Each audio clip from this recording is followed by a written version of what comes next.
Ahn, Muito bem, temos aqui agora a continuação do nosso curso. Vamos para a aula número 5, certo?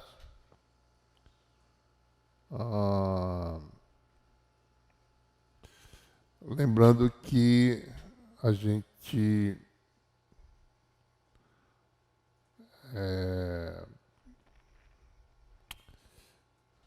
um pouquinho aqui. Essa é a programação, agora parte disso já foi feita na aula 4, né? Na verdade, a aula 4 originalmente estava programada para ir até esse tópico número 3. Ou seja, o número 4 a gente falaria também de reflectância e transmitância, de reflexão interna total e de ângulo de Brewster, né? A gente só foi até essa parte na aula 4. Então, essas anotações estão na aula 4 e a gente vai, então, hoje, falar sobre essas duas partes, tá certo? Inerentes à parte de reflexão e refração numa interface, né? Reflexão interna total ângulo de Brewster. E vamos terminar com reflexão e refração quando um dos meios é absorvedor. Pode ser mais de um meio, mas a gente vai fazer no nosso caso específico, o caso em que um meio é absorvedor, certo? Então, a gente vai começar então com esse primeiro tópico aqui, que está na aula 4, né? É só para mostrar que essas notas de aula 5 começam com o tópico 4 aqui, certo? A gente vai, que é essa parte final. Essas partes aqui estão na aula, notas de aula A4, certo? Então, a gente na aula anterior terminou com os conceitos, né? Deixa eu passar aqui, certo? Um pouquinho para poder ver.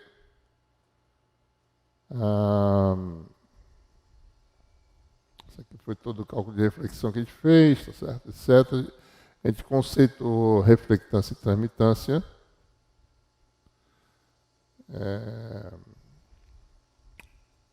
E foi a última coisa que ele falou, mostrou esses resultados, tá certo? E conceituamos com a formulação correta, né? Nós conceituamos reflexão e transmitância com a formulação agora correta, certo? Bom,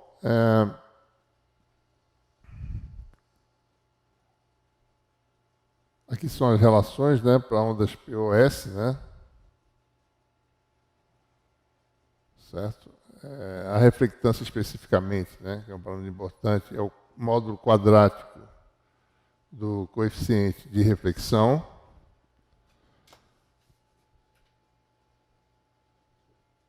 Né? Bom, então vamos falar agora sobre um fenômeno que pode ocorrer. Antes eu vou comentar aqui. Eu na aula anterior, eu usei N. No lugar de N, ele usou a letra θ, tá certo? Porque no novo texto ele vai usar essa notação. Mas, para não causar confusão, e como a gente está usando o texto antigo, tá certo? O que está online, né? Então a gente vai usar, a gente vai voltar a usar a letra N, tá certo? Né? Então, na aula anterior, onde for reta, é N, né? Para índice de refração, certo? Mas vamos ser um pouco informal nesse contexto. Se eu estiver usando eta, por alguma razão, N e eta vai ser a mesma coisa, né? N e eta, certo? Então, um fenômeno interessante ocorre quando nós temos uma onda que incide no meio 1, né?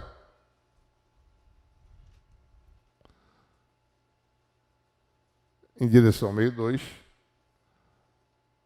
no ângulo θ. E nós sabemos pela lei de Snell, né, que N1 seno de θ,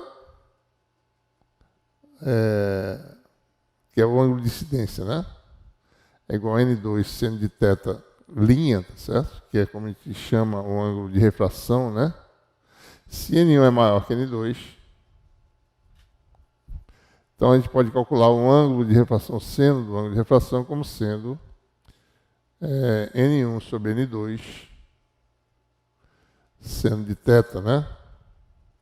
Ou seja, como esse número aqui é maior do que 1, porque N1 é maior que N2, então, como essas funções de 0 a π sobre 2, né? A função seno, só vocês têm que observar esse detalhe aqui, né? Não é verdade que uma função, se o argumento é maior que o outro, a função do argumento seja maior que a função do argumento por outro argumento, né? Para cada caso é um caso. No caso da função seno, né? Ela começa em 0 e para igual a π sobre 2, ela se transforma em 1, né? Então, se θ aumenta, o seno também aumenta. Ou seja, o ângulo de refração é maior, né, do que um ângulo de incidência. Então, ocorre esse efeito aqui, tá certo? À medida que você vai abrindo o ângulo de incidência, né, o ângulo de refração, para esse dado θ, é um ângulo θ', que é desviado de um ângulo maior em relação ao normal. Então, amigo, você abre, tem uma situação, um ângulo crítico em que esse ângulo de desvio se torna π sobre 2, certo? Né? Bom, esse ângulo crítico pode ser calculado quando θ' for igual a π sobre 2. Qual é o ângulo crítico, né? Esse ângulo é chamado de θ crítico, θc. Então, esse ângulo ocorre para o ângulo crítico de incidência quando o seno é dado exatamente por N2 sobre N1. Ou seja, basta fazer isso aqui igual a 1, né? Então, esse aqui vem para cá, N2, N1 vai para o denominador, você tem o θ igual a θc. Você tem essa fórmula para um ângulo crítico de reflexão interna total, né? Ou seja, nesse limite, a onda número 2, digamos assim, se fosse um raio, né, sairia pela tangente, né, digamos assim, certo? E o que acontece quando o ângulo passa desse valor, né? Ora, então a solução que se obteria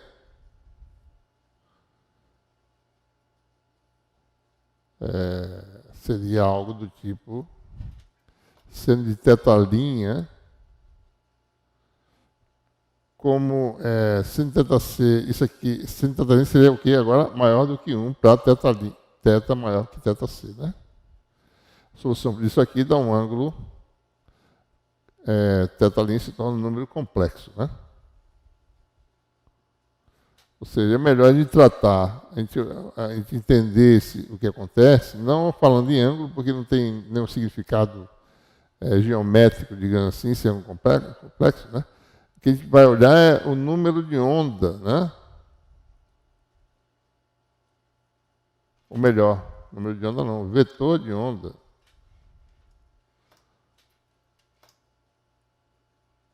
Número 2. Que acontece, né? Com o vetor de onda número 2. Vamos lembrar, tá certo? Que o K', né? É kx ao quadrado, é kx a x, mais a componente z do kx, que é do K', que é K2, que a gente chama, né? K2 a z. Certo?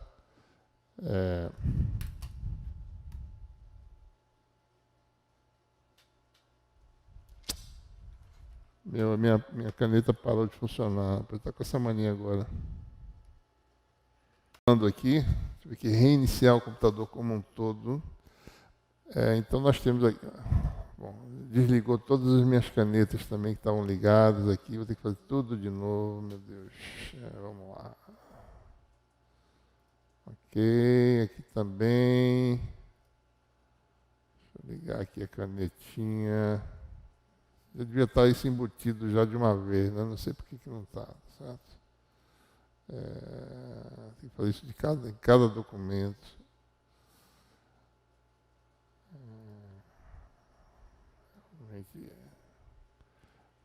Ok, então vamos lá. Então, continuando aqui. Se a cor está certa. Então, esse é o vetor de onda no meio 2, né? E nós sabemos que K', escalar K', é igual a... Vocês lembrem-se, K' pode ser complexo, que é o que vai acontecer agora, né? Então, não vou chamar isso de módulo ao quadrado, tá certo? Já falei antes sobre isso, vetores complexos, para o escaladeiro com ele mesmo, não é exatamente o módulo quadrático do vetor. Então, mais K', escalar K', para o escalar tradicional, vai dar Kx ao quadrado, mais K2 ao quadrado, né?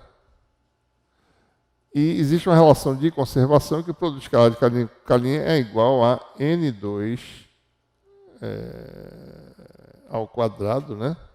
Inserção no meio 2 é N2K0, tudo ao quadrado, que dá N2 ao quadrado, K0 ao quadrado, K0 é o número de onda no vácuo, né?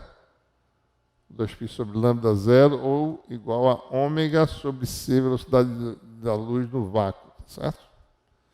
K0 é o número de onda no vácuo. Então, ou seja, isso aqui é fixo, independente de K ser complexo ou não. O produto escaladeiro com elemento tem que dar esse valor, porque isso aqui é a imposição da equação de Helmholtz para ela ser satisfeita. Né? Kx é fixo e Kx é real. Kx, lembrando, né, é o número, a componente x do vetor de onda no meio 1, que é N1, K0 seno de θ. Então, isso aqui é fixo. Então, quem muda é K2. Né? O K2 seria, né, N2K0, seno de θ', aliás, cosseno de θ', né? Mas lembre-se que θ' virou um número complexo agora, então K2 é complexo. Né? É isso que a implicação é essa. Ele não precisa pensar em ângulo, ele pensa em números complexos, tá certo? Olha as componentes de K. Então, K2, se a gente for calcular, vai dar raiz quadrada de N2K0 ao quadrado menos Kx ao quadrado, né? E só lembrando, Kx está aqui dado, eu vou colocar aqui embaixo, certo? Então, isso aqui vai dar K2 igual a raiz de... eu posso colocar o K0 em evidência, se eu quiser, tá certo? Observe que esse Kx tem um K0 também, né? Kx ao quadrado. Esse tem um K0 também. Eu posso fazer o seguinte. Isso aqui vai dar K0. Vai ficar mais fácil de perceber, né? Raiz quadrada. Aí vai estar N2 ao quadrado menos Kx, que é N1 K0 seno θ, K0 está em evidência. Vai ficar N1 ao quadrado, ou se quiser, bota assim, né? N1 seno de θ ao quadrado. Né? Ou seja, quando esse número aqui, né? Ou seja, quando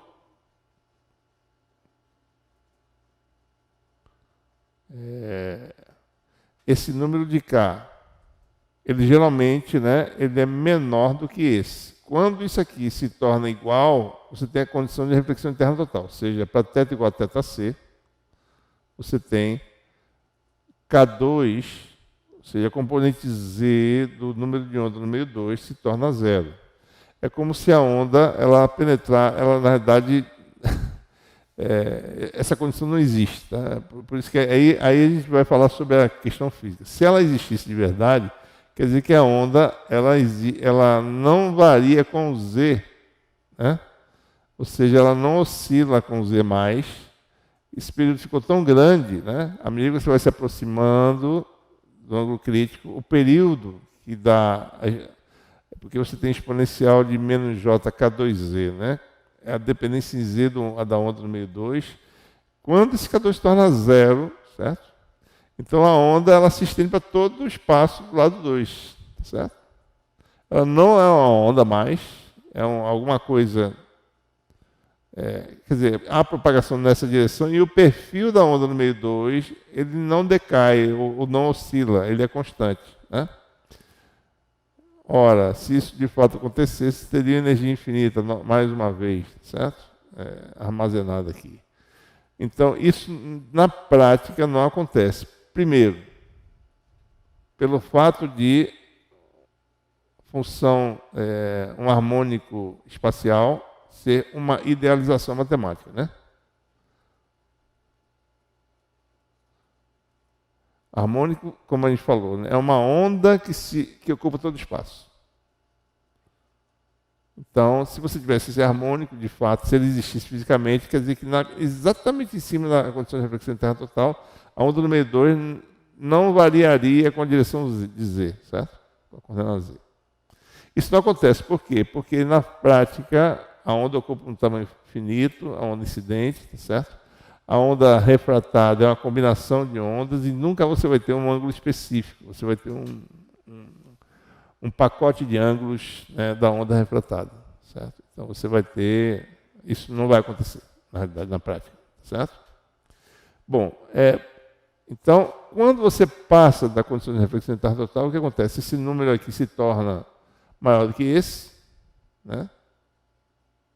Certo? Θ maior que θc. Então você tem aqui raiz quadrada de um número negativo, né? E isso vai dar um número imaginário. A gente pode escrever, então, na condição θ maior que θc, K2 pode ser escrito como sendo, vou colocar assim, K0 menos 1 em evidência, daí um número positivo, que seria N1 seno θ ao quadrado menos N2 ao quadrado, né? Isso é na condição θ maior que θc. Agora, esse número agora é maior do que zero, certo? Então você tem raiz de menos 1. Bom, e essa raiz de menos 1 que aparece pode ser mais ou menos j, né? E lembrando que a dependência em z da onda é menos j K2z. Se eu escolher a solução mais, né? Então vamos dizer que K2 pode ser, então, esse número, uma vez calculado, vai dar mais ou menos j vezes um fator gama, que a gente vai chamar de gama. Então K2 pode ser ou mais ou menos j gama, né? Em que gama é esse número que sobrou aqui, tira esse menos 1, o gama é esse fator K0, raiz de N1 seno de θ ao quadrado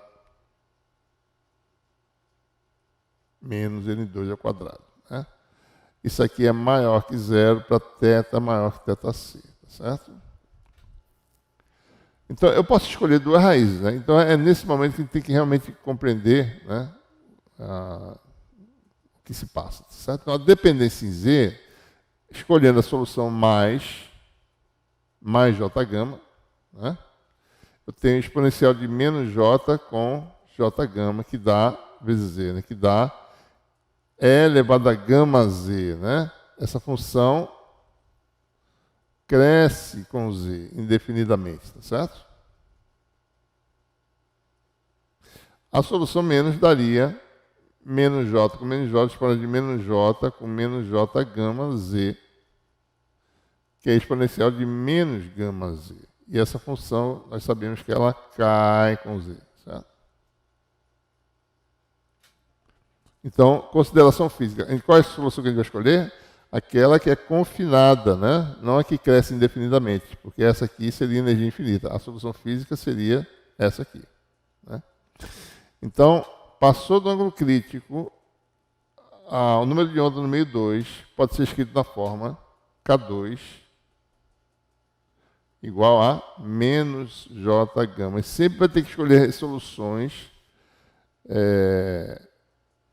dessa forma, se a região acima,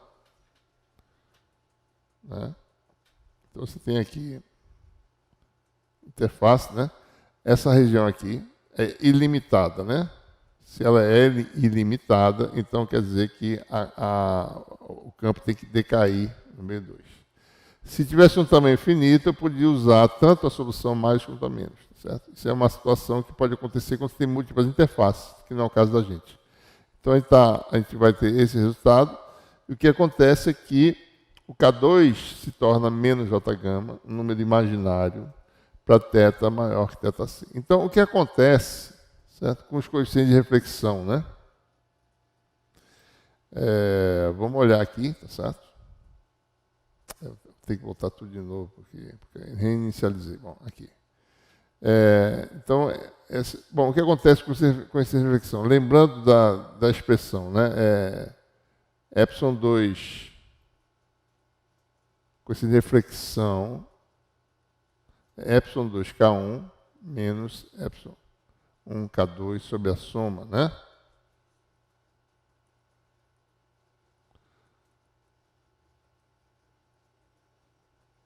Lembrando que esses números são reais, porque eles mesmos não têm perdas, ε1 e ε2. Né? K1 é real, porque a onda está injetada no meio 1, tá certo? Com um ângulo real. Então, na entrada, o número de onda tem como dizer real, ε2 é real, ε é real, e K2 se torna imaginário. Né? K2 agora é menos J gama. Né? Então, se você joga nessa expressão, você obtém isso aqui. Né? ε2K1 menos ε1K2, J gama é o K2, menos J gama é o K2, e fica isso aqui. E observem que esse número complexo e esse são complexos conjugados, quer dizer que o módulo, ambos têm o mesmo módulo, tá certo? Então, o módulo de gama P igual a 1. Mesma coisa para gama S, tá certo?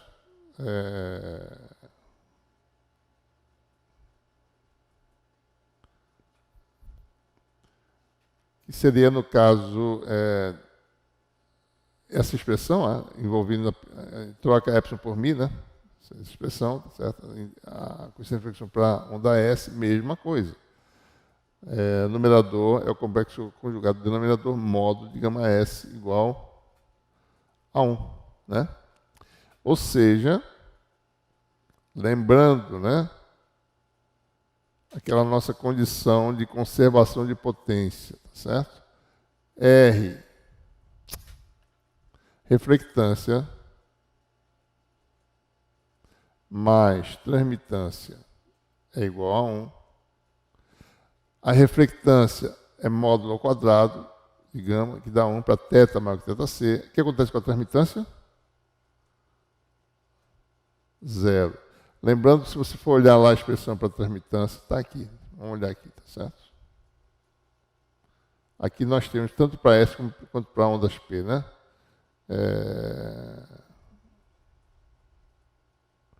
Aqui, ó. O que aparece na expressão para transmitância?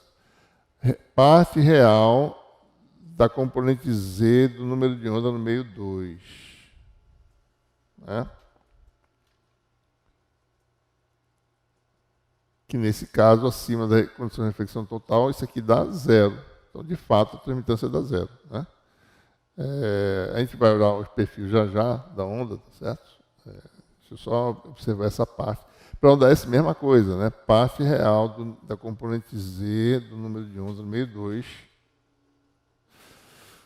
que vai dar 0 também, porque K2 é puramente imaginário. Certo? Então, em resumo, o que acontece? Reflectância, ou seja, a potência refletida, que é isso que a gente está falando aqui, a densidade de potência refletida, em relação à densidade de potência incidente, é a mesma coisa, tudo é refletido e nada passa para o meio 2. Vou fazer um exemplo aqui. Né? Considera uma onda TM, ou seja, onda P campo elétrico polarizado no plano de incidência, certo? Isso quer dizer onda P, né? Paralelo, polarização paralela, TM, porque o campo magnético está entrando, no caso aí, entrando no quadro. Né? Então você tem onda TM, onda P, campo elétrico no plano de incidência. Nós já deduzimos antes com sem reflexão. Agora, usando, deixa eu só mostrar aqui a densidade de potência aqui, qual foi, né? Está aqui atrás, tá certo?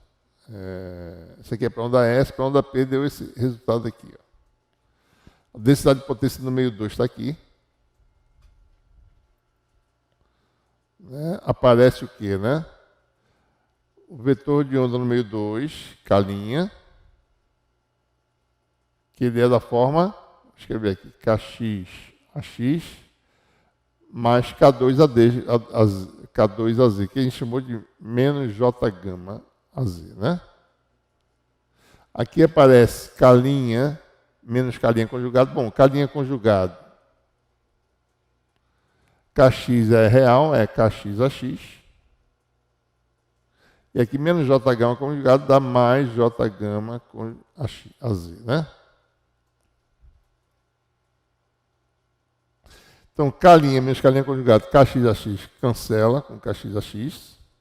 Menos J gama dá menos 2J gama. Isso aqui vai dar menos J com menos J 2 gama, que dá menos 2 gama, componente Z, né? AZ escalar X, que dá Z, certo? Menos 2 gama, Z. Então, a densidade de potência decai exponencialmente na direção Z, certo? Com esse fator aqui, né? E aí tem uma componente X que é real, vetor de onda K', né? Densidade de potência no meio 2. Vai ter uma componente na direção X, ou seja, a potência flui nesse sentido,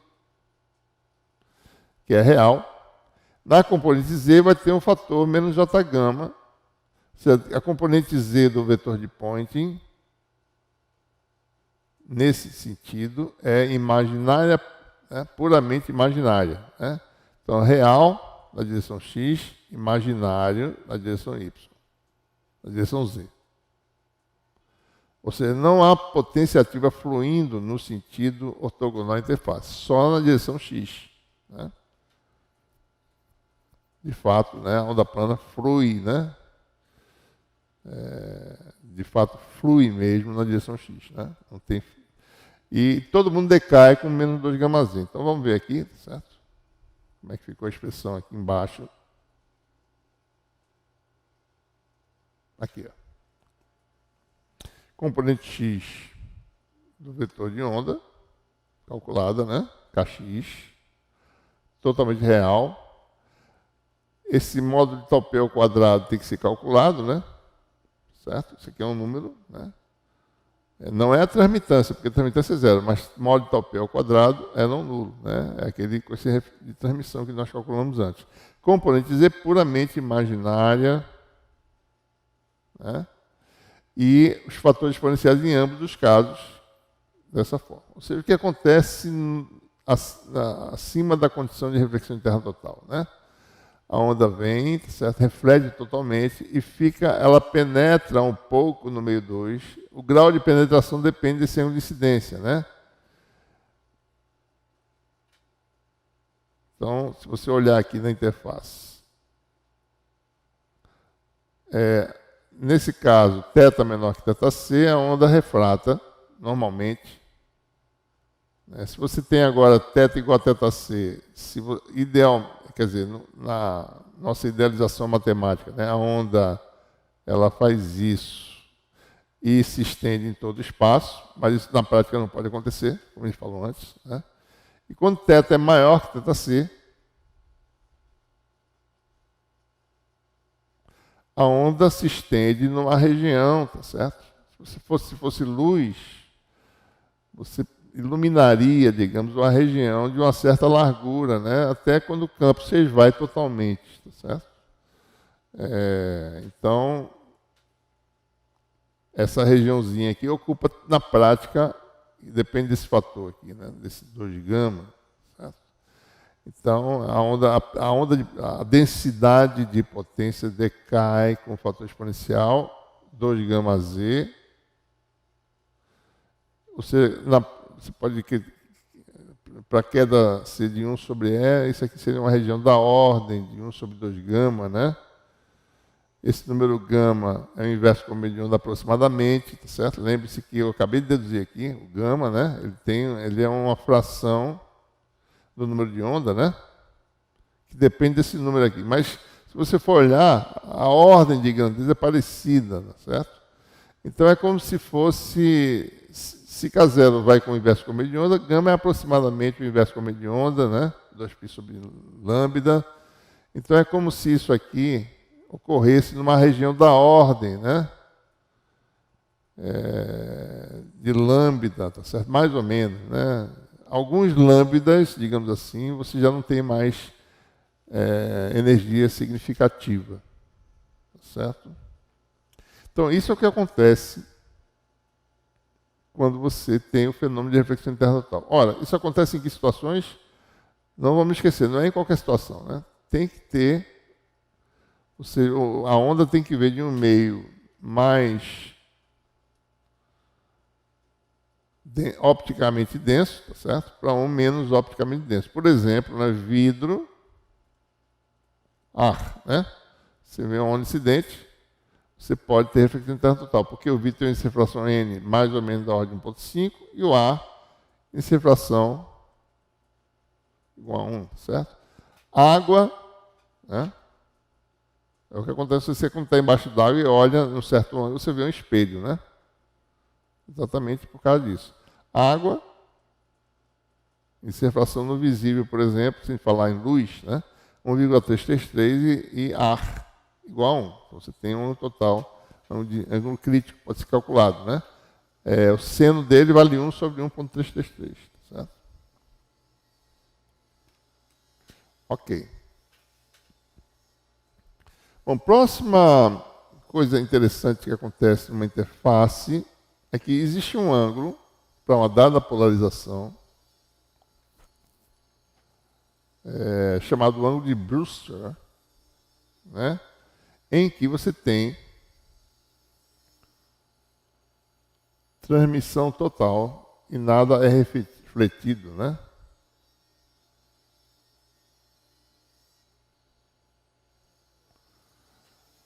Certo? A onda passa como se não tivesse nada, né? Veja, na prática, o ângulo de Brewster ocorre geralmente, como na prática, a grande maioria dos casos, os meios são não magnéticos, né? Não magnéticos. O ângulo de Brewster ocorre geralmente para polarização P, ondas TM, tá certo? Mas vamos considerar que os meios tenham propriedades arbitrárias, então o ângulo de Brewster pode ocorrer qualquer que seja a polarização, tanto P quanto S. Então, por exemplo, para a polarização P, né? Sob que condições você tem um coeficiente de reflexão igual a 0, né? A gente pode usar a expressão do coeficiente de reflexão em termos das impedâncias transversas, certo? Impedâncias paralelas, na realidade, né? Que é a razão entre os campos E e H tangentes à superfície, né? A gente falou isso antes, na aula anterior. Então, a gente tem um casamento de impedância, né? Observe que isso vai acontecer quando... Olha, isso aqui só vai acontecer, primeiro, né? O ângulo de incidência no meio 1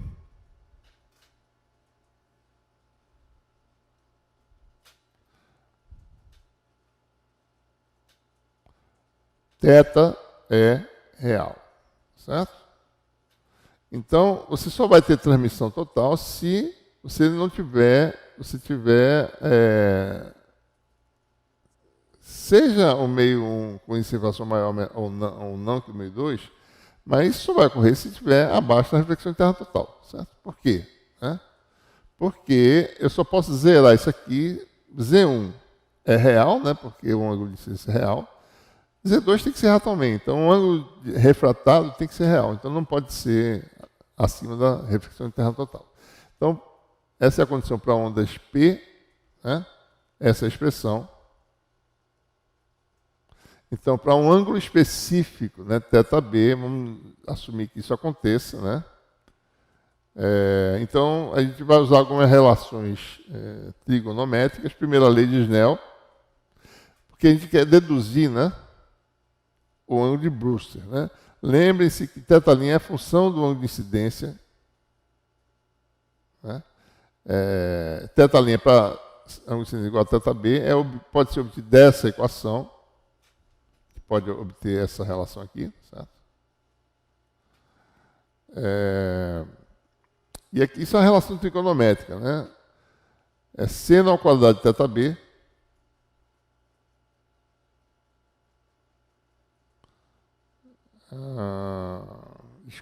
seno ao quadrado de θb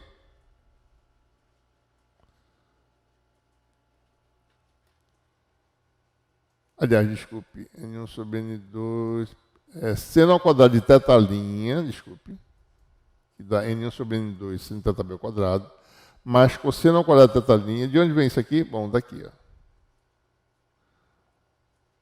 Cosseno ao quadrado de θ' dá Z1 sobre Z2, cosseno de θb ao quadrado, que está aqui. Então, tem duas relações, né?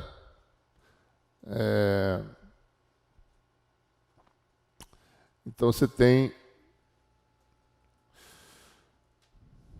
Mexendo com essas duas relações, você pode mostrar, tá certo?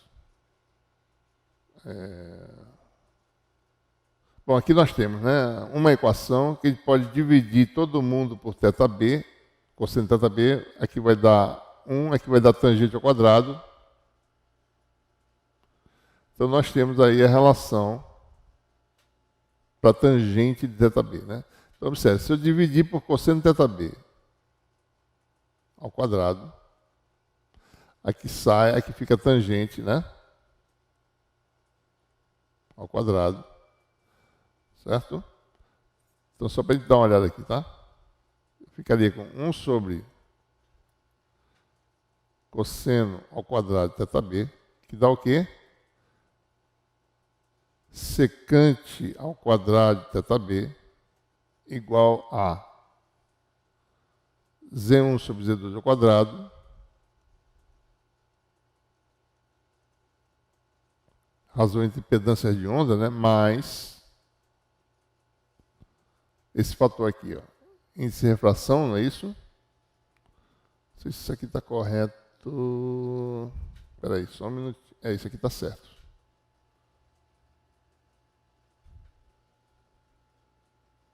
Quer saber se está certo na hora de aula? A gente vai ter que fazer isso aqui. Isso aqui está correto, né? Índice de refração, então, seno N1 sobre N2 ao quadrado, tangente ao quadrado.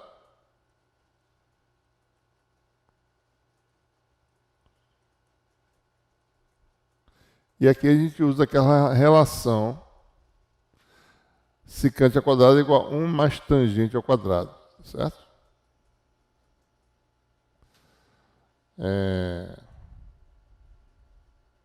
Não é isso? E daí eu posso obter, né? Vamos ver se a gente obtém aqui esse resultado, porque com a correção que eu fiz, pode ser que tenha modificado em relação à expressão que está ali. Então, vamos fazer, tá certo? Então, isso aqui vai dar igual a Z1 sobre Z2 ao quadrado, mais N1 sobre N2 ao quadrado tangente ao quadrado. Então, aqui fica esse, vem para cá, esse Z1 menos Z2, né? Talvez eu faça, deixa eu ver. Vamos fazer.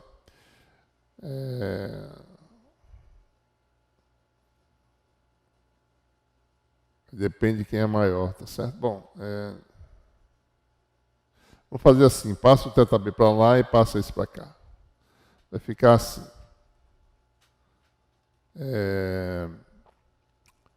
N1 ao quadrado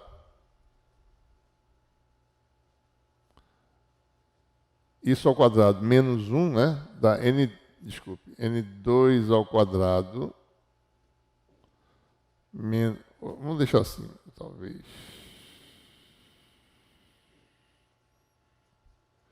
Vamos deixar assim. N1 sobre N2 ao quadrado menos 1 tangente ao quadrado de θb é igual a 1 menos Z1 sobre Z2 ao quadrado. E a gente vai transformar isso em permissividade e permeabilidade. Ou seja, tangente ao quadrado de θb, eu vou tirar aqui o mínimo, né? Vai ficar 1 sobre Z2 ao quadrado. Não, é melhor deixar do jeito que está, tá certo? Lembre-se, né? Z1 é raiz de μ1 sobre ε1 e Z2 raiz de μ2 sobre ε2. Z1 ao quadrado sobre Z2 ao quadrado dá μ1 ε2 sobre μ2 ε1. Vai ficar 1 sobre 1 menos μ1 ε2 sobre μ2 ε1 e aqui embaixo dividido por esse fator, tá certo? Bom, mais uma, e essa fração é raiz de μ epsilon, né? Então isso aqui é μ1 ε1 sobre μ2 ε2, então isso aqui fica μ1 ε1 sobre μ2 ε2 menos 1. Eu acho que está certo, né? Certo?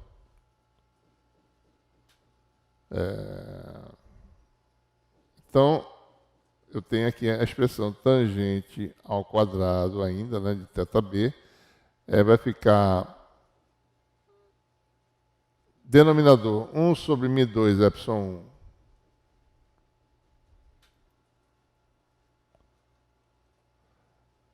μ2 ε1 menos μ1 ε2 dividido por denominador 1 sobre μ2 ε2 vai ficar μ1 ε1 menos μ2 ε2, tá certo?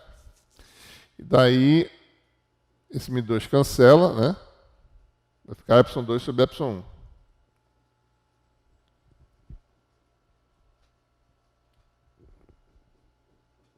ε2 sobre ε1 e essa razão, μ2 ε1 menos μ1 ε2, essa confusão aí, μ1 ε1 menos μ2 ε2, né? Então você teria essa condição tangente θb, que é a expressão que nós temos aí nas notas, né? ε2 sobre ε1, μ2 ε1 menos μ1 ε2 sobre μ1 ε1 menos μ2 ε2. Fica essa expressão para ondas P, ondas TM, né? Que é o que a gente deduziu aqui, nessa parte aqui, tá certo? E semelhantemente, para ondas S, a gente vai ficar um pouco diferente. As admitâncias paralelas são iguais, né? Então, mais uma vez, faz algo semelhante ao que a gente acabou de fazer, e a gente obtém algo parecido, o dual dessa relação, né, para ondas S. Aqui é ε2 sobre ε1, para ondas S de Brewster tem μ2 sobre μ1. E aqui troca as posições, troca μ e epsilon, né? ε2 μ1 menos ε1 μ2. Embaixo não muda nada, certo? São muito semelhantes as relações, né? Bom, essas seriam relações gerais para meios com propriedades arbitrárias. A grande caso geral, tá certo? É meios não magnéticos, né? Em que μ1 igual a μ2 igual a μ0. Então, se a gente for olhar aqui a nossa expressão, para ondas P, né? Vamos olhar para ondas P.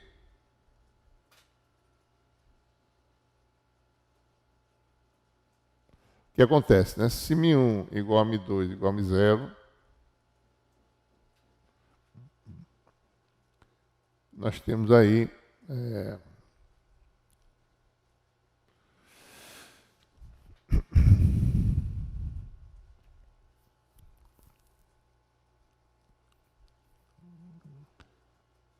igual a μ2 igual a μ0.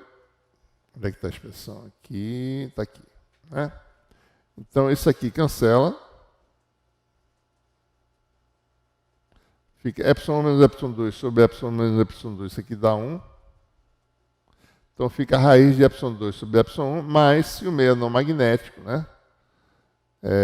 Índice de refração é raiz de μ epsilon, né? Sobre μ0 epsilon 0, né? Mas como o meio é não magnético, vai ser raiz de epsilon sobre epsilon 0.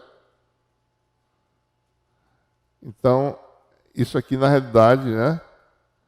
É n ao quadrado do meio 2 sobre n ao quadrado do meio 1 vezes epsilon 0 em cada caso, se cancela, então fica tangente de θb.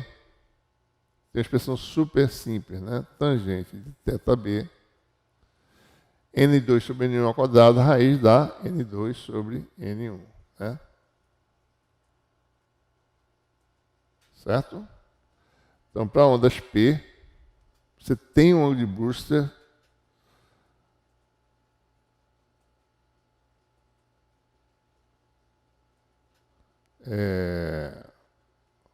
meios não magnéticos, não diria 100%, pode ser que tenha um caso específico, né? É claro que tem situações específicas que isso não vai acontecer, mas, por exemplo, na região de frequências ópticas, né, no visível, infravermelho, etc., isso é o que acontece, certo? Ondas P, meios não magnéticos.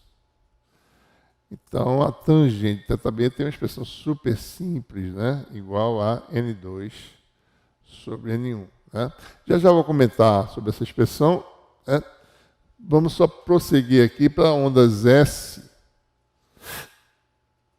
Se você tivesse meios não magnéticos, né? O que aconteceria?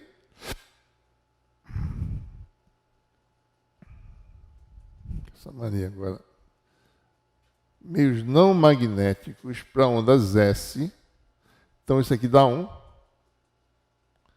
E aqui você tem igual a 1, né? E aqui você tem μ cancela, fica epsilon 2 menos epsilon 1 sobre epsilon menos epsilon 2, que dá menos 1. Ou seja, número imaginário, né? Então, tangente do ângulo dá um número imaginário, ou mais ou menos j, depende aí da raiz, se quiser, mas não tem... Ou seja, um ângulo de incidência seria um número imaginário, e como o ângulo de incidência é real, então não existe ângulo de Brewster para a polarização S, certo? Só para a polarização P, em que situação para meios não magnéticos, que é a grande maioria dos casos, certo? Vamos só fazer uma observação aqui. Bom, se ocorrer ao mesmo tempo, se a situação favorecer reflexão em terra total e ângulo de Brewster, né, meios não magnéticos, certo?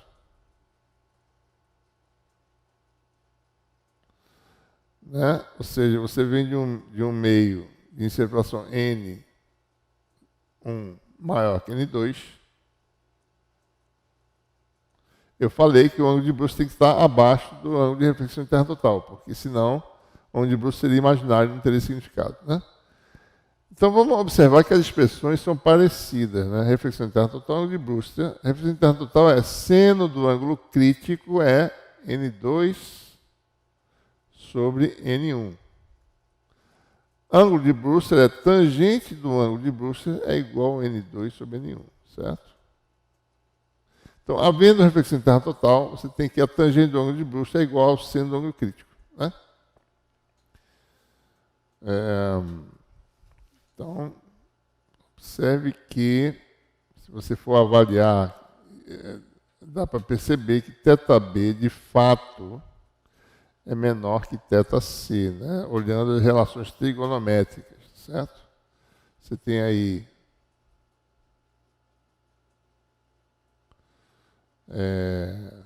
dada a tangente, né? E dado o seno, certo? Quem é maior, né? Ou seja, dada a tangente e dado o seno, que tem o mesmo valor, quem é o ângulo maior, θb ou θc? Né? Então, vamos fazer aqui a nossa circunferência. ângulo 0π/2, certo? Aqui está o seno, né? Vale N2/N1, tá certo? A tangente está nessa reta aqui. A tangente tem que ter o mesmo valor, certo? Esse valor aqui, ó. Essa altura aqui. Então, para a tangente dar esse valor, essa altura, que é a mesma altura do seno, esse aqui é o seno de θc, e aqui é a tangente de θb, que dá o mesmo valor. Esse valor é o quê? N2/N1. Tá? Então, a tangente, isso aqui é um ângulo crítico, né? θc. E para dar esse valor de tangente, o ângulo tem que ser esse ângulo aqui, ó, que vai subtendido por essa reta. Isso aqui seria o θb, que é menor que θc de fato, né? Então, isso aqui está correto, certo? Então, ou seja, quando você tem reflexão interna total, o ângulo de busca vai acontecer antes, né, do ângulo crítico, né? Certo? Quero aproveitar a oportunidade agora para mostrar para vocês um aplicativo que a gente desenvolveu aqui numa dissertação de mestrado do meu aluno Leonardo Machado. Atualmente ele faz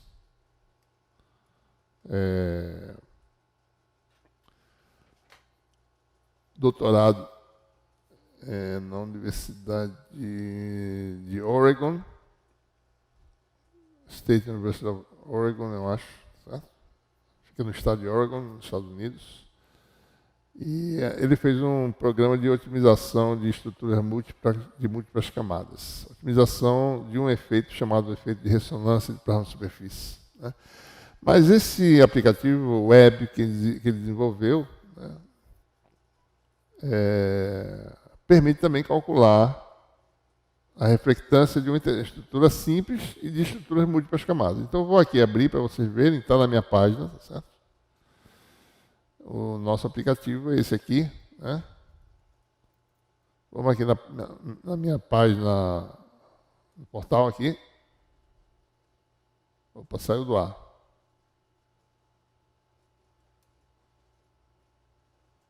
You're not connected to the internet. Como é que é isso? Eu não estou na internet, como é que pode? Network. Cada maluquice, né? Nunca vi isso. No network selected. Mas que coisa sem cabimento. Bom, enfim. Devo estar agora, né? Vamos lá. Então vamos lá na página, tá certo? Aqui tem alguns aplicativos que a gente desenvolveu, né? Um deles a gente vai usar no capítulo 9, SmartSmith. Isso aqui é um outro aplicativo também que é interessante, sobre posicionamento de feixes num prisma, tá certo? De tamanhos... cliquei sem querer, de tamanho arbitrário. Isso foi um trabalho que a gente desenvolveu. Bom, e tem esse aqui também, tá certo? Que é a reflexão em grau de difração, otimização de estrutura. E tem esse que é o SWSO, que é desenvolvido na dissertação do Leonardo, tá certo? Então, a gente vai melhorar um pouco a interface para ficar mais fácil de perceber, tá certo? Mas ele permite, tá certo, calcular, né? Isso aqui já é um cálculo para um número de estruturas, calcular a reflectância para estruturas de múltiplas camadas, tá certo? Aqui nós temos duas interfaces. A gente está estudando nesse nosso capítulo 8, né? Problema de interface simples, né? É claro que essa formulação que ele está desenvolvendo no capítulo 8 pode ser estendida para N interfaces, né? A gente pode calcular reflectância e transmitância para múltiplas interfaces. Então, vamos particularizar para o nosso caso. Então, se a gente quiser usar esse SWSO, né?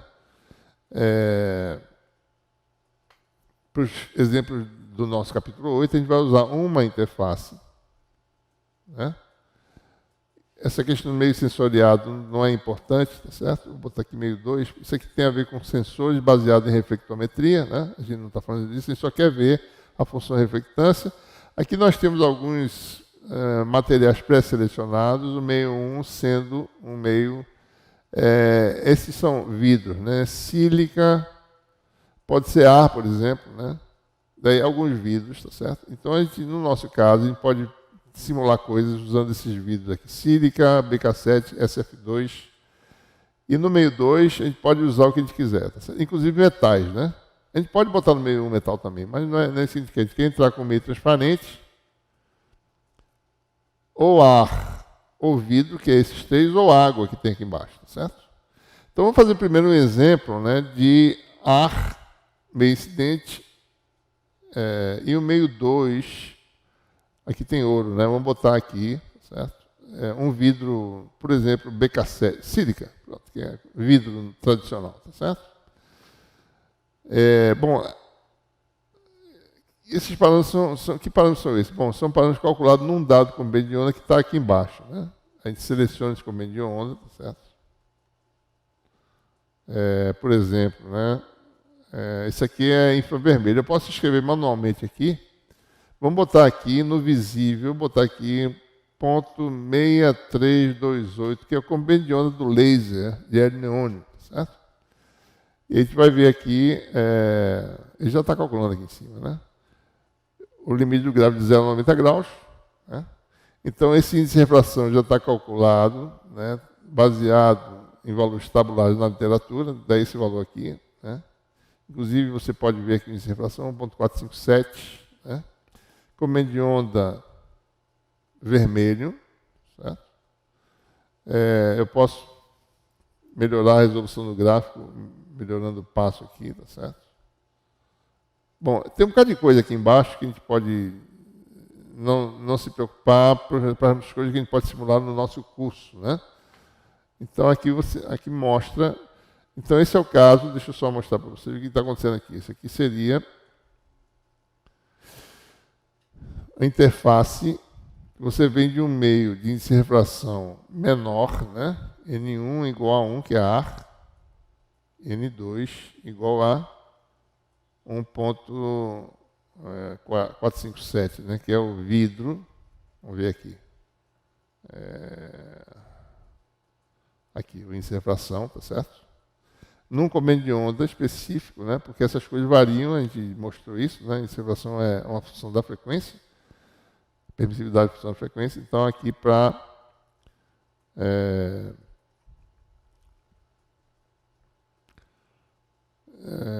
bom, nessa situação, né? Então, você tem... aliás, aqui o meio opticamente mais denso, né? Então, não tem reflexão interna total nesse caso, certo? Porque N1 é o quê? Menor que N2. Né? Então, o que nós temos aí? Então, nós temos aí essas funções. Onda P é azul, ou seja, é a que tem ângulo de Brewster, certo? Está aqui, ó, por aqui, certo? E a onda S não tem, né? Certo? Onda S não tem ângulo de Brewster. Esse aqui é o valor da reflectividade, tá certo? A reflectância, né, que é modo de gama quadrado, em ângulo zero, que dá 0,35, né? Basta calcular aquela expressão que eu falei.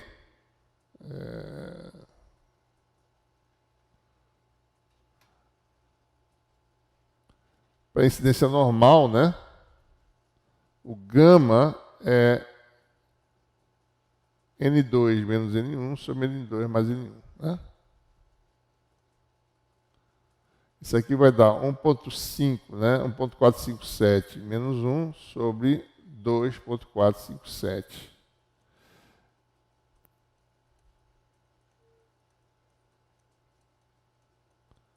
Vamos calcular aqui na mão mesmo. 0.457 dividido por 2.457.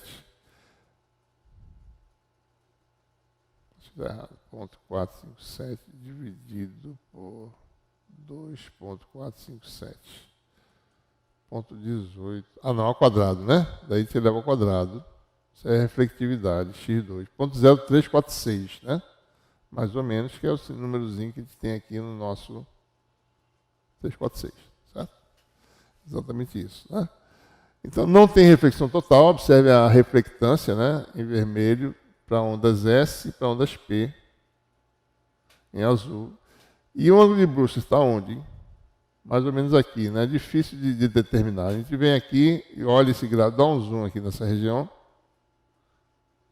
vê mais ou menos onde é que está, né? Peraí, deixa eu...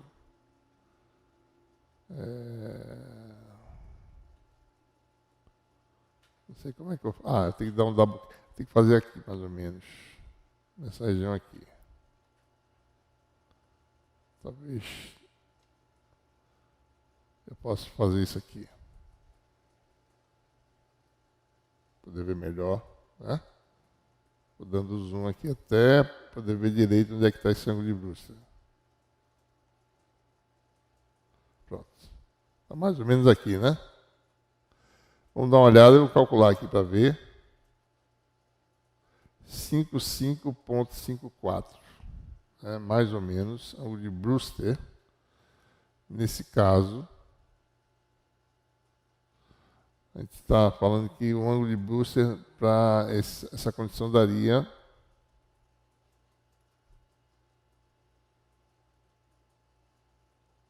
Vamos calcular agora, usando a fórmula tangente θB, igual a N2, que é 1,457, né?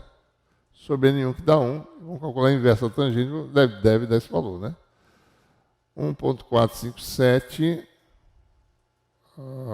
tangente, onde é que tem inversa aqui? Acho que é um shift, né? Tangente é menos 1, certo? 55,5365. Que é exatamente isso aí, né? 5,54, 5,54, certo? Tudo correto aí. Né?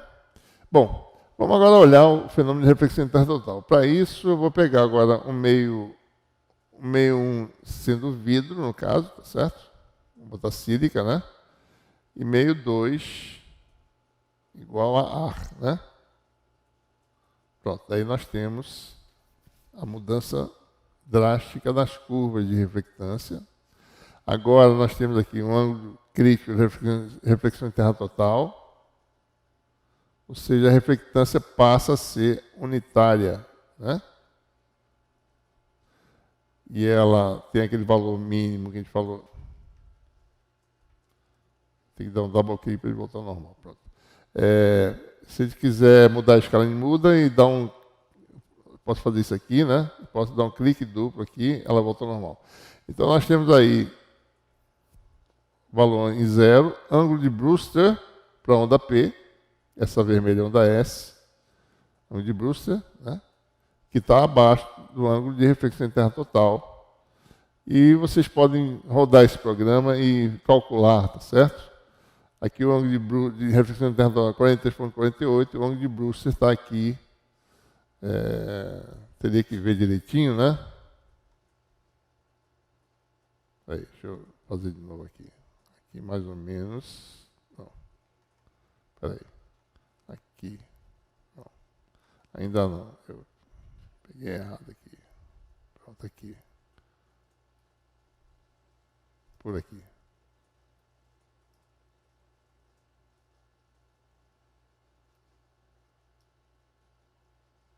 Por aqui, mais ou menos. Então, no reflexão interna total.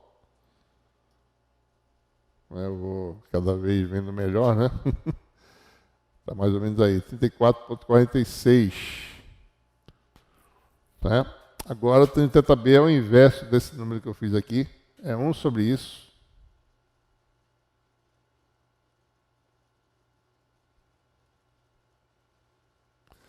Né? Vamos calcular aqui. Inversa da tangente. 34,463. Né? Exatamente isso. A reflexão de terra total está aqui, ó. Mais 43,36. Deixa eu calcular. Isso aqui é um número, né? Inversa do seno. 43,34. Mais ou menos. Tem um... 35, mais ou menos, está certo, né?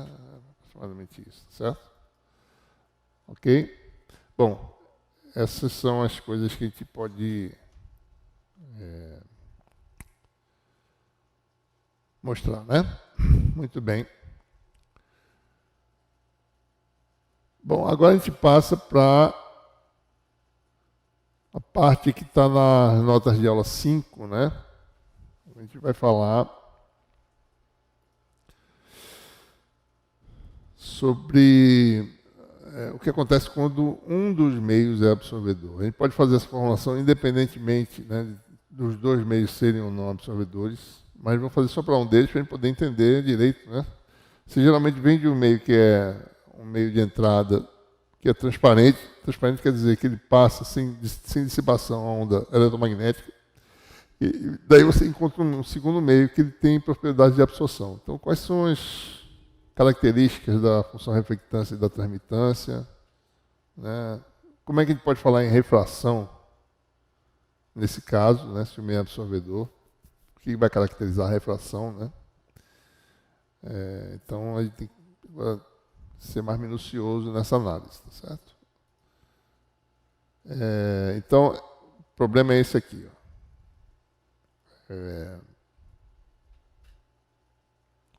Nós temos aí meio transparente na entrada, né? E um meio absorvedor,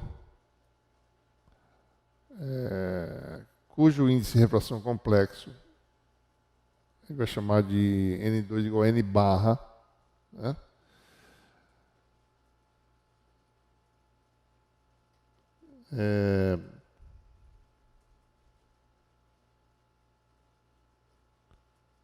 A gente vai particularizar a relação, as coisas para meios não magnéticos. Mas antes disso, vamos dar uma olhadinha aqui nos parâmetros que aparecem na análise, né? Meio 2 tem um índice de refração complexo, N2. Agora a gente vai, para evitar mais índices, a gente vai chamar de N2 como tendo a característica um número complexo. Parte real é o índice de refração, parte imaginária, coeficiente de extinção.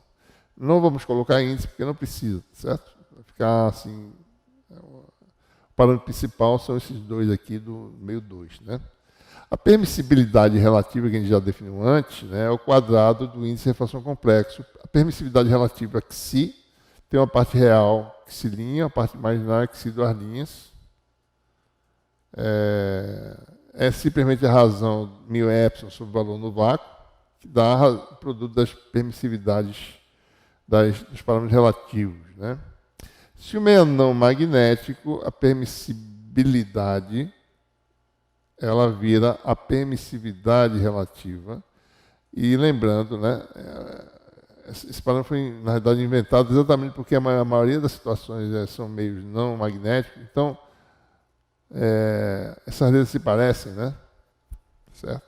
Então, que se assume o epsilon. E o epsilon tem a parte real epsilon linha e a parte imaginária epsilon 2 linhas, né, que se confundiriam com a permissibilidade real e a permissibilidade imaginária, né? Bom, e o vetor de onda no meio 2, né? Bom, no meio 1 não tem nada de novo, nada foi modificado, a relação de conservação das componentes, né, que satisfaz a equação de Helmholtz, né, a soma dos quadrados dá a resultante, que dá isso aqui, N1 ao quadrado, K0 ao quadrado. Todo mundo aqui é real, no meio 1, que ele é não absorvedor. No meio 2, por outro lado, a relação é que K escalar K, então deixa eu fazer a continha aqui separada, tá certo? A relação é essa, produto escalar do vetor de onda no meio 2, que é o K', né? Escalar K' vai dar o quê? N2 ao quadrado, K0 ao quadrado, quem chamou N2 de N barra, né? Isso aqui é real, isso aqui é um número complexo, né? Por sua vez, K escalar K, o K' tem componente x, kx, e componente z, ora, se isso aqui, né, envolve quadrado de Cauchy com quadrado da componente Z, e se esse K escalar K dá esse número complexo, é porque, lembrando que isso aqui é real, né? Cauchy é real porque conservação do vetor de onda na direção tangente à interface. Componente Z é imaginária, então a gente vai chamar esse número de onda no meio 2, componente Z, um número complexo. Vou botar aqui um barra aqui em cima, para lembrar isso, né? Então, por que isso aqui? K' escalar K' dá um número complexo. E por que Cauchy é real? Então, K2 tem que ser imaginário. Então, a relação aqui é K' escalar K' vai dar N ao quadrado, K0 ao quadrado, é igual a Kx ao quadrado mais K2, número complexo, ao quadrado, né? Então, só lembrando, né, isso aqui vai dar Xi' menos J, Xi, duas linhas. Ainda não estou dizendo que o meio é magnético, né? Isso aqui ainda vale para meios gerais. O quadrado de refração é a permissibilidade relativa.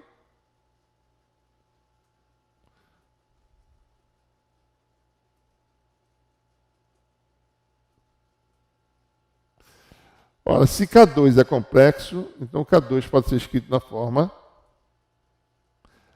a componente Z real no meio 2, chamada de K2, e a parte imaginária, lembrando, né, tem que ser negativa para ter decaimento no meio 2, né? Não pode ter mais J, né? Porque é exponencial de menos J, K2, Z, a dependência em Z, a função que define, né?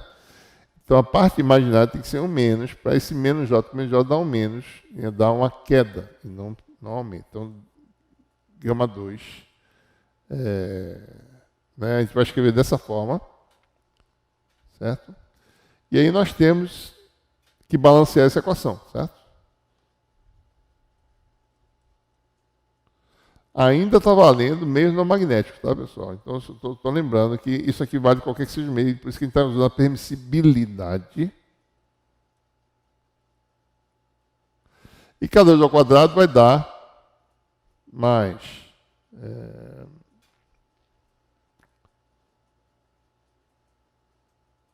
K2 menos gama 2 ao quadrado, né? K2 ao quadrado menos gama 2 ao quadrado, menos J duas vezes, né? K2 gama 2. 2K2 gama 2. E com isso a gente pode igualar parte real imaginária, né?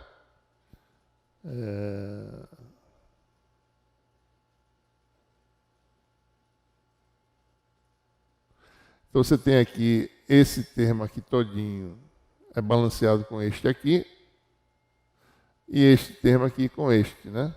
Então você tem essas equações que estão aqui nas notas de aula, certo?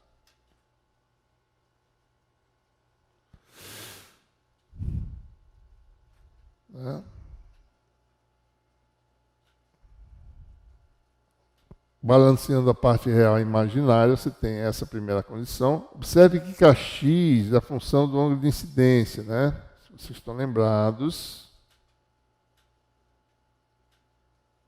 Kx é imposto pelo ângulo de incidência, que é a componente aqui, né? Θ, ângulo de incidência, índice de refração N1, né? É N1 K0 seno, né? Seno de θ. Então, isso aqui é parametrizado em termos do ângulo de incidência. Certo? Então, o que nós temos aí? Né? Nós temos aí essas duas equações. Ou seja, o objetivo aqui qual é? Determinar quem são essas componentes. Tá certo? K2 e gama 2. Então, são duas equações, duas incógnitas, K2 e gama 2. Por exemplo, eu posso pegar o gama 2, escrever em termos de K2, passo K2 para lá e joga na primeira. E você vai ter uma equação biquadrática. Né?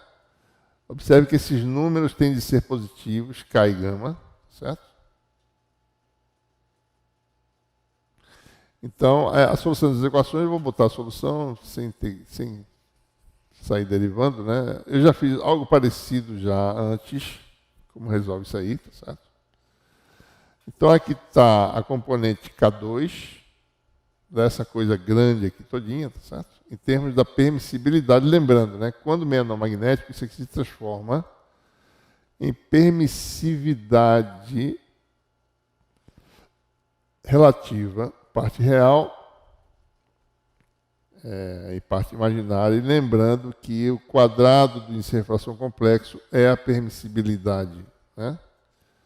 Certo? Então, a gente pode expressar essas coisas em termos do índice de refração complexo, índice de refração real e a coeficiente de extinção.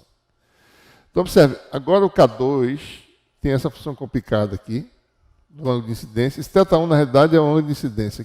Esse θ1 aqui é desnecessário, né? Porque nossa notação é θ e θ', tá certo? É θ, ângulo de incidência, né? Isso aqui é tudo ângulo de incidência, não precisa de θ1. Certo? Então dá esse resultado aí, essas funções. Observe a diferença, a nuance, tá certo? Dessas duas relações, né? A única coisa que acontece daqui para cá, certo? É mais aqui e menos aqui. K2 é com mais e γ2 é com menos, né? Então, essa aqui é a pergunta. Bom, você tem um meio absorvedor, certo? Quem é o ângulo crítico para a reflexão interna total? Então, não existe mais assim a reflexão total, ela é quase total, tá certo? Então, existe agora um ângulo de transição, né? Em que a reflectância é baixa e ela passa a ser alta. Essa transição ocorre, tá certo? Mais ou menos, né? Quando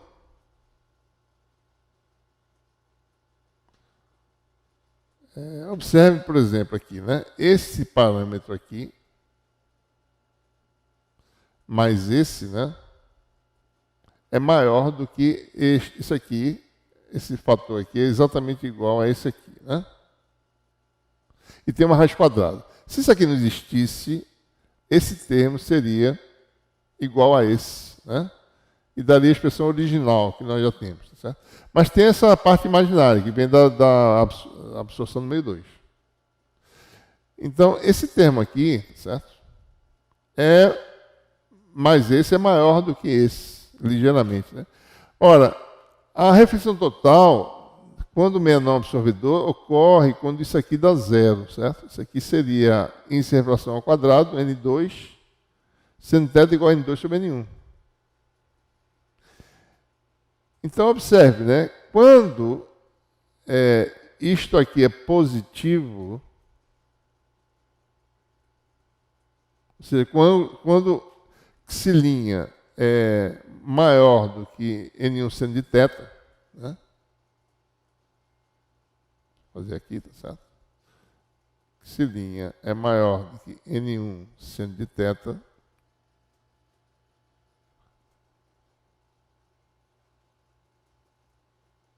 ou seja, seno de θ menor do que raiz de x'linha, né? É quase o índice de refração do meio 2 isso aqui, tá certo? A parte real, quase. Não é exatamente, né? A gente sabe que tem uma relação sobre N1. Ou seja, é mais ou menos o índice de refração do meio 2 sobre N1. Que é aquela condição que a gente conhece, N2 sobre N1, né? Então, quando x'linha é maior que isso aqui, ou seja, quando isso aqui é maior que zero, que é esse termo aqui é positivo, né? Você está abaixo da condição de reflexão interna total quando os meios são não absorvedores. Certo? Mas quando isso aqui muda de sinal, então esse termo aqui, o que era mais se torna menos, né? Então,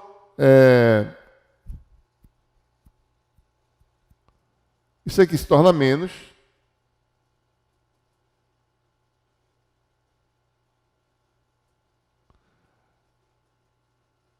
Então, ao invés de ter uma soma, tá certo? Tem uma subtração, esse número aqui se torna bem pequeno, né? Ou seja, a parte real do K se torna um número bem pequeno. Então, por outro lado, o que acontece com o gama, que é, ou seja, abaixo da reflexão interna quase total, né? Isso aqui é uma subtração. O gama é pequeno para θ menor do que esse θc, no caso de meios não absorvedores, né? O gama é pequeno, porque isso aqui é subtração. Quando isso aqui muda de sinal, isso aqui torna-se soma. Então esse termo se torna grande, e esse aqui se torna pequeno.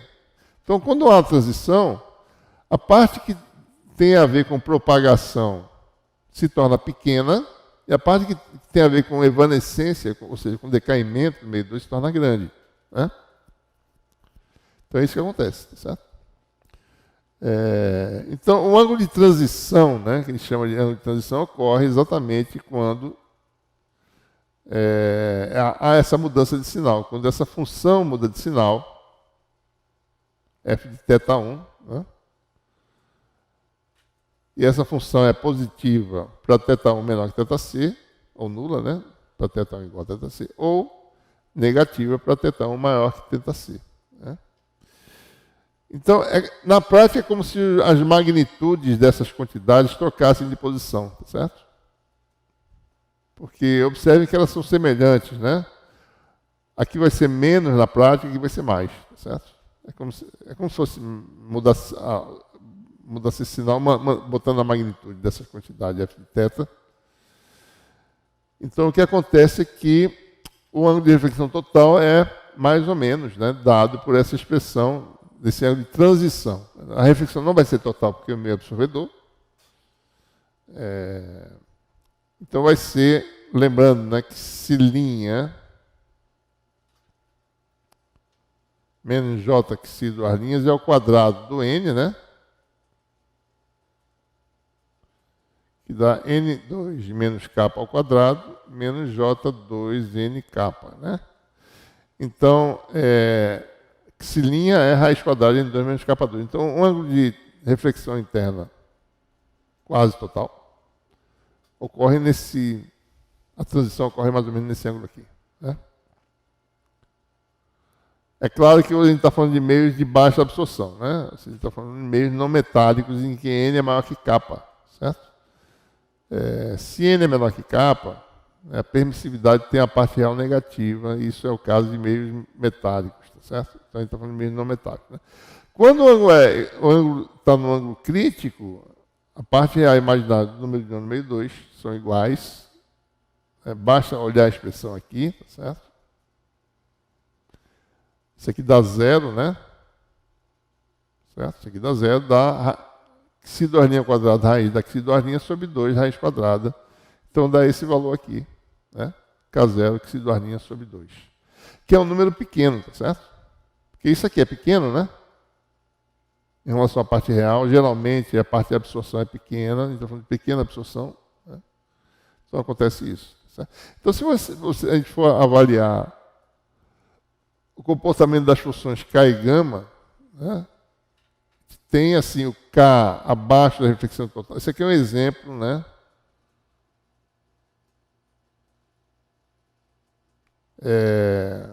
Está meio N1 igual a 1,5, N2, aliás, o N, né? Índice de refração real 1,3 e K variável, né?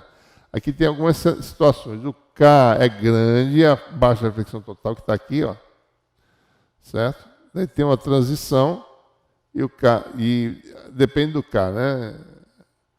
Por exemplo, isso aqui é para K igual a 0,005, certo? Então o K ele muda para um valor pequeno acima da reflexão total. Então pouca propagação, quer dizer, né? Aumentando o K, certo? Aí ele se torna mais significativo. Da mesma forma o gama, né? Para esse valor de 0,005, gama desprezível, né? Abaixo da reflexão total, se torna grande, excessivo acima, ou seja, evanescência mais acentuada, né? E aqui você tem aumentando o K, né? Mostrando, certo?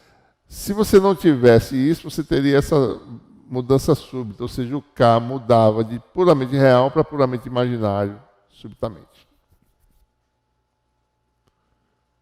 Certo? Muito bem. Então, deixa eu fazer aqui algumas simulações, tá certo? Nós temos aí, pode calcular, tá certo? O efeito aqui no nosso aplicativo. Deixa eu botar aqui o meio 1, que nem tem aí nas notas de aula, né? Um meio, eu posso botar duas interfaces, meio 1 eu posso escolher, tá certo? Definido pelo usuário, né? Não é sílica, eu boto os valores aqui que eu quiser, tá certo? Eu vou fazer simulação parecida com essa que tem aí, eu vou variar o capa, tá certo? Aqui tem o N capa, N1 é real, meio 2 também definido pelo usuário. Então, o meio de entrada, aqui nesse exemplo aqui, eu não sei exatamente, acho que foi B-cassete ou vidro, né? É um fenômeno, para a gente poder observar a reflexão total, meio de entrada, vamos botar aqui, meio de entrada, a gente vai botar de novo a sílica, né? Deixa o meio de entrada a sílica. Meio 2, eu vou agora mexer no meio 2, vamos botar coeficiente igual a 0, vamos botar incertação igual a 1, né? Você tem o caso que nós tínhamos antes, certo? Vidro ar, né? Sílica ar. Ângulo de Brewster, reflexão total. Né? Agora eu vou variar o capa, tá certo? Vou botar um valor que tem aí nas notas, 0,01. Né? Está diferente, né? Um pouco diferente. Eu não sei qual foi o comediante que eu usei, tá certo? Bom, se bem que isso não tem importância, não tem... Bom, aqui seria... Deixa eu ver, 0,01, né? Aqui você tem a ângulo de Brewster, tá certo? E a onda S, né? E aí você observa que já não tem reflexão total mais, né? A reflexão é quase total, certo? Se eu aumentar aqui, isso aqui vai aumentar demais se eu aumentar aqui, certo? 0,2, né? Deixa eu botar aqui um valor 0,05, aos pouquinhos, né? 0,05. Certo? É isso que acontece. E por aí vai, tá certo? Vou botar o ponto 1 que tem aqui nas notas.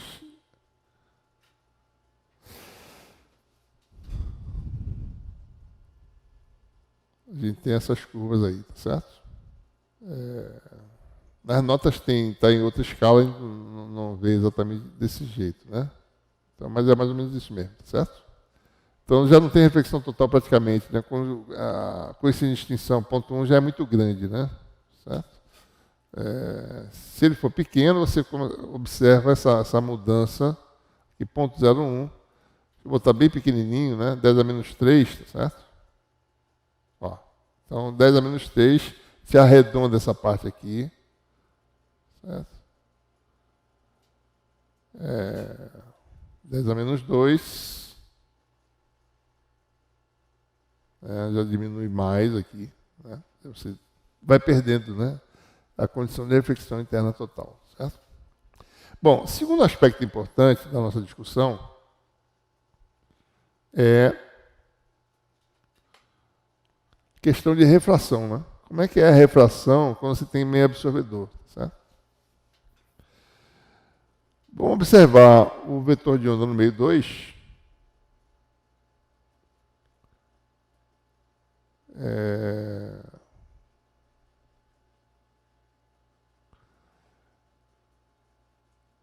Vamos lembrar que ele é complexo, tá certo? Então, eu vou escrever ele para a gente poder diferenciar. O vetor de onda no meio 2, ele é complexo, né?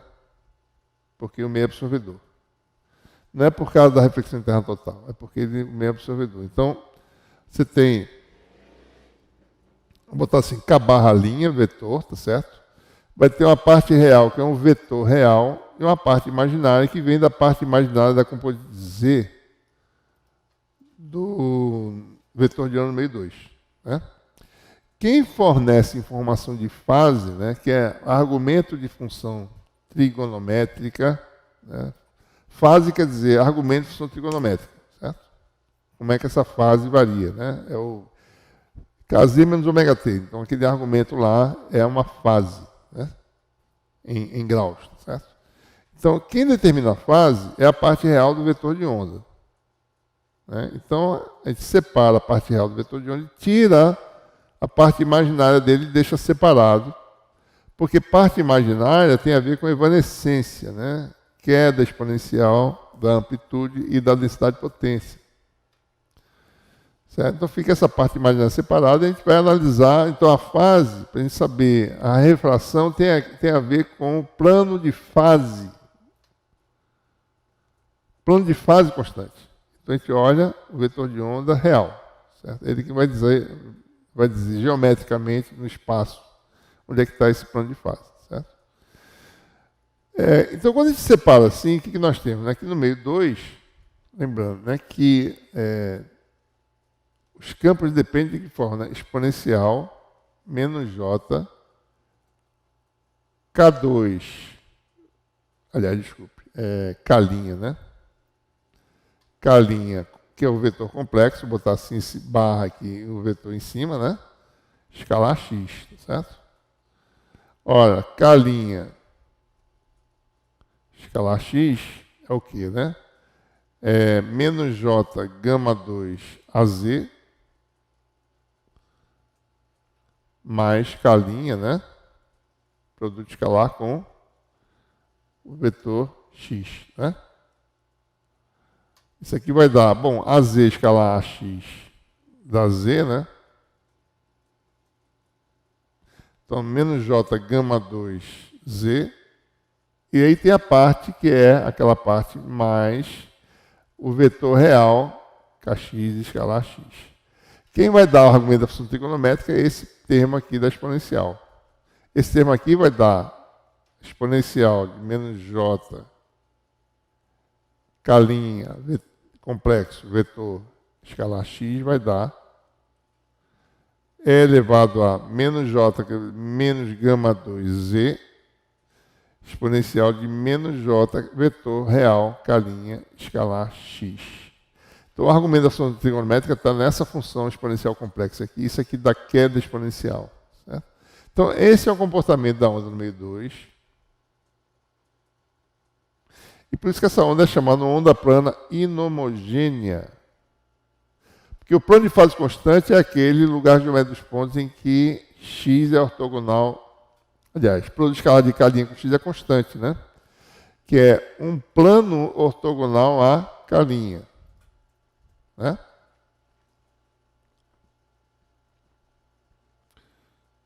Certo?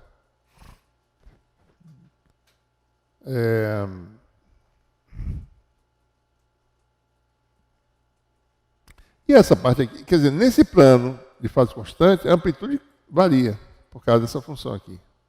Se essa função não existisse, a amplitude não variaria no plano de fase constante. Mas existe um plano em que a fase é constante e que a amplitude do campo varia por causa desse fator. Certo? Por isso que ela é dita uma onda plana inhomogênea. Né? Ora, o que é a refração? Bom, a refração é definida com relação ao vetor que tem um significado geométrico, que é o vetor de onda real. Né? É aquele que dá o plano a ele ortogonal, é o plano de fase constante. Então, a refração tem a ver com o ângulo que esse vetor faz com o eixo Z. Esse vetor, certo, tem, lembrando, né? Componente Z é K2 menos J gama 2, né? Então, esse vetor tem parte real Kx, parte mais componente X, Kx, componente Z, o vetor real, K2, né? Então, o ângulo de refração tem a ver com o desvio desse vetor em relação ao eixo Z. Né?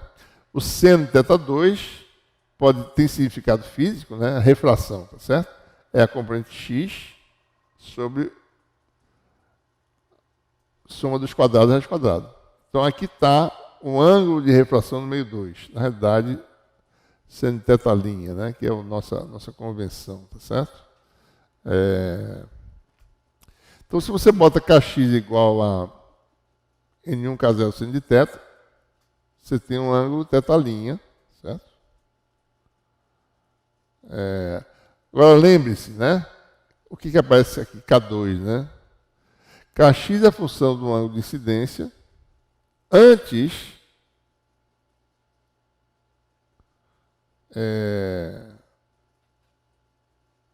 isso aqui dá uma função tradicional, mas agora a dependência com a incidência é mais complicada, porque isso aqui, como a gente mostrou agora há pouco, tá certo? Isso aqui tem uma dependência complicada em relação à incidência, né? Essa fórmula aqui, ó, a gente acabou de resolver aqui, K2 está aqui, ó. Aqui. Essa função complicada aqui, certo? Função de θ do ângulo de incidência, θ1, ou θ, né, no caso. Acho que eu fiz alguma coisa errada aqui, deixa eu ver. Então, ou seja, a lei de Snell é essa, seno do ângulo de refração, é dado por essa expressão, você pega o Kx, joga aqui dentro, joga aqui e joga aqui nessa expressão, e o K2 é dado por aquela expressão complicada, né? Então você tem que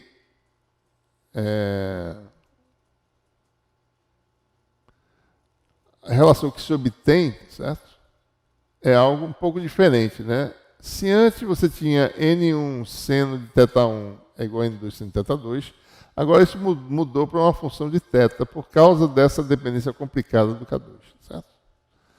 Deixo como exercício para vocês fazerem e obterem essa expressão para o N efetivo. É como se existisse um ângulo de refração efetivo para cada ângulo de incidência.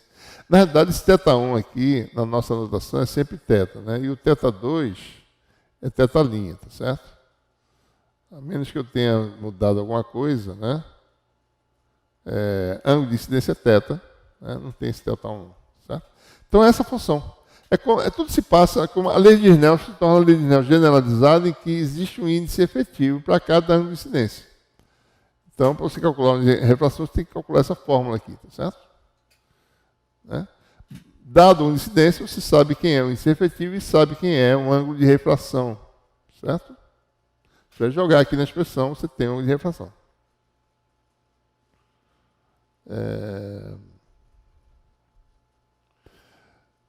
Outra coisa importante, né? Ângulo de Brewster, né? O que acontece? A gente viu agora nas simulações, deixa eu mostrar aqui, acabei de mostrar que o ângulo de Brewster, bom, aqui ainda tem, né? Ainda ele é bem pequenininho, tá certo? A reflectância, mas se eu aumentar aqui a absorção, da ponto 1, né? A gente vai ver que o ângulo de Brewster agora já não é reflectância zero, né? Certo? Você não tem reflectância zero no ângulo de Brewster. Certo? O valor aqui, nesse caso, é 0,003 aproximadamente, tá certo? Então, ele pode calcular a reflectância da mesma, usando as nossas expressões, tá certo? Simplesmente colocando a parte imaginária da permissividade. Vamos assumir meios não magnéticos, né? Então, é ε2 K1 menos ε1 K2. K2 é a componente Z do número de onda número 2, que é K2 menos J gama 2. Né? E aqui você tem, para ondas P, né? Você tem isso aí. Módulo quadrático, calcula esse coeficiente de reflexão, dessa função mais complicada. Né? Se não tivesse perda no meio 2, você teria, isso aqui não teria, tá certo? Isso aqui também não, né? Então, o ângulo de Brewster ocorreria quando isso aqui desse zero, né? Ou seja, ε' K1 igual a N1 ao quadrado K2. Ora, o ângulo de Brewster vai ser aproximadamente nessa condição, tá certo? Mas o que acontece quando isso aqui dá zero, né? RP tem um valor mínimo, que são esse valor que eu acabei de cortar aqui, tá certo? Quando isso aqui dá zero, né? Isso aqui vai embora, fica um valor não nulo aqui, isso aqui dá 2 vezes um deles. Então você tem um RP mínimo, né?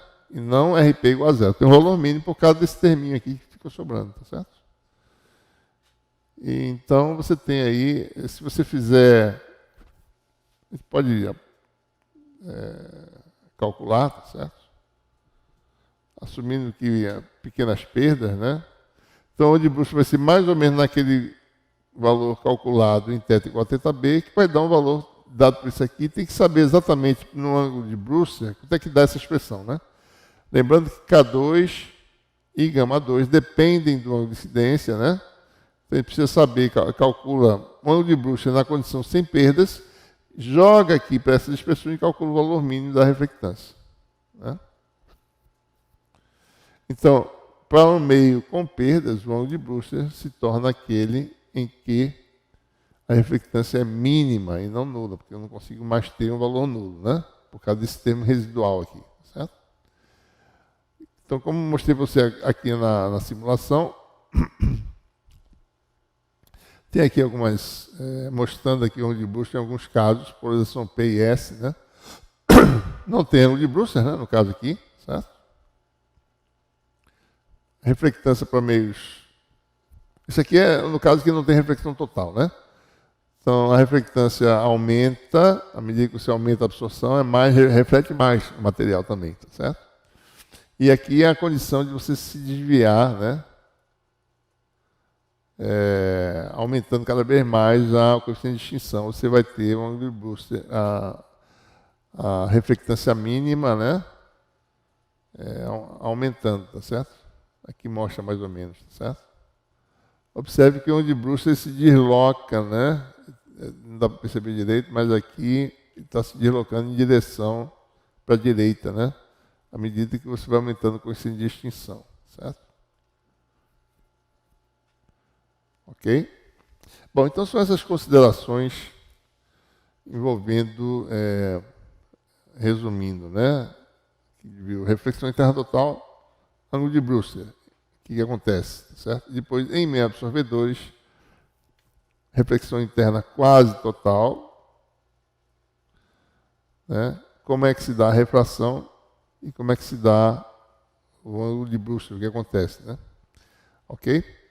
Bom, então, essa é a nossa aula de hoje. A gente para por aqui. Nos encontramos na próxima oportunidade.